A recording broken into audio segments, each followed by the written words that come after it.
திருச்சிற்றம்பலம். திருத்தங்கள் அருள் தரும் ஸ்ரீ மீனாட்சி உடனுரை ஸ்ரீ கருணெல்லிநாதர் சுவாமி திருவடிகள் போற்றி.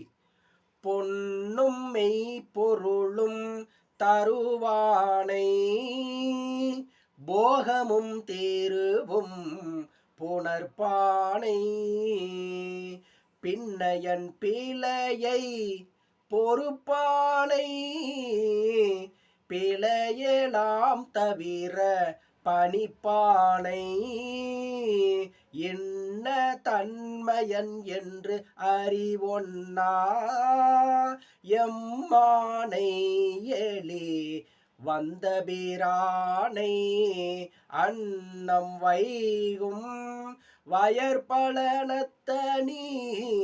ஆரூரானை மறக்கலுமாமே.